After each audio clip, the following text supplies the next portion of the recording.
అమెరికాలో H1B visa నిబంధనలు మళ్లీ మారిపోతున్నాయి.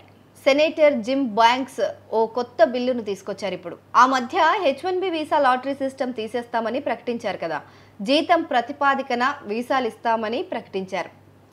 చూద్దాంలే ఆ రూల్ వచ్చినప్పుడు అమలైనప్పుడు కదా అనుకున్నారంతా. కానీ ఇంత త్వరగా ఆ రూల్ అమలు చేసేస్తారని ఎవరూ ఊహించలేదు. ఇకపైన H1B వీసా పొందాలంటే వారికి కనీస జీతం $150,000 ఉండాలని అంటున్నారు.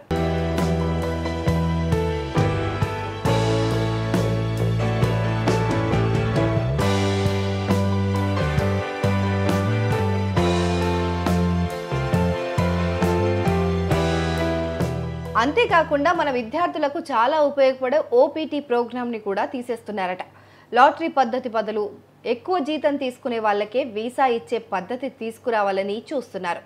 ఇవన్నీ అమలైతే గనక ముఖ్యంగా భారతీయ విద్యార్థులు టెకీలకు అమెరికాలో ఉండటం చాలా ఇబ్బందిగా మారుతుంది.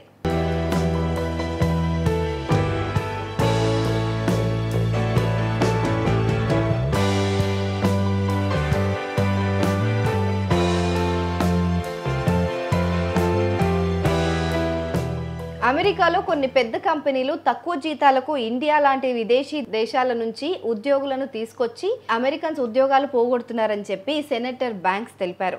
ఈ కారణంగా అక్కడ అమెరికన్ల జీతాలు పడిపోతున్నాయని చెప్పుకొస్తున్నారు. అందుకే వీటన్నిటికీ చెక్ పెట్టి అమెరికన్లకు న్యాయం చేయడానికే ఈ కొత్త రూళ్లను తీసుకొస్తున్నట్లు తేల్చి చెప్పేశారు. అమెరికాలో చదువు పూర్తయ్యాక విద్యార్థులు అక్కడే పనిచేయడానికి OPT ప్రోగ్రాం చాలా ఉపయోగపడుతుంది.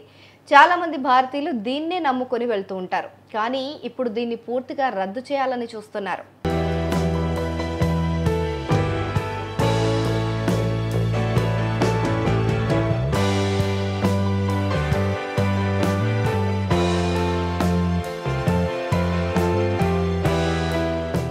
H1B వీసా కావాలంటే కనీస జీతం ఇప్పుడు $60,000 ఉంది. దాన్ని ఇప్పుడు ఒకేసారి $110,000కు పెంచేస్తారట. అది దాదాపు $150,000 వరకు కూడా ఉండొచ్చు అని అంటున్నారు నిపుణులు.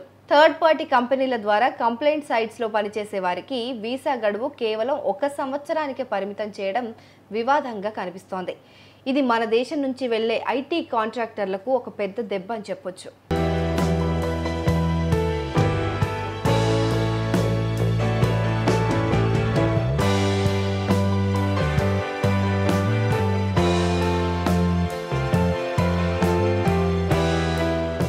ఈ కొత్త ప్రతిపాదనల వెనుక డొనాల్డ్ ట్రంప్ ఆలోచనలు చాలా ఉన్నాయి.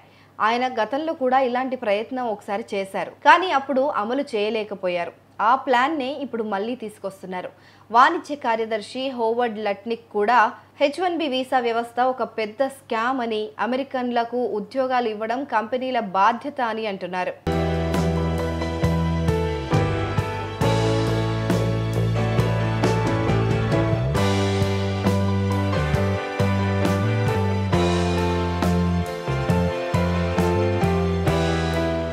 ప్రస్తుతం H1B వీసాలు లాటరీ ద్వారా ఇస్తున్నారు.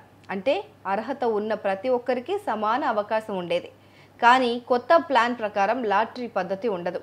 ఉద్యోగానికి ఇచ్చే జీతం ఆధారంగానే వీసా ఇస్తారు.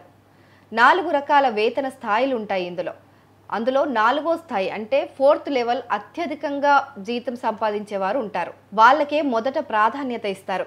దీనివల్ల కొత్తగా చదువు పూర్తి చేసిన వారికి, తక్కువ జీతాలతో ఉద్యోగం మొదలుపెట్టిన వారికి ఉద్యోగం ఉన్నా వారికి వీసా వచ్చే అవకాశం దాదాపు తక్కువే.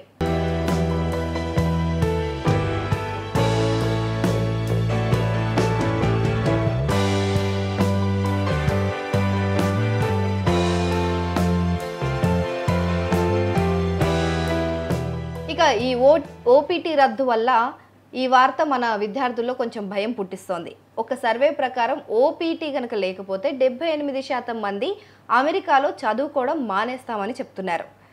OPT అనేది చదువు తర్వాత ప్రాక్టికల్ అనుభవం కోసం చాలా అవసరం. ఈ గ్యాప్లోనే మన వాళ్ళు ఉద్యోగాలు వెతుక్కుంటారు. ఈ మార్పులు నిజంగా అమలైతే అమెరికాలో చదువుకోవాలనే కల చాలా మందికి కష్టంగా మారొచ్చు.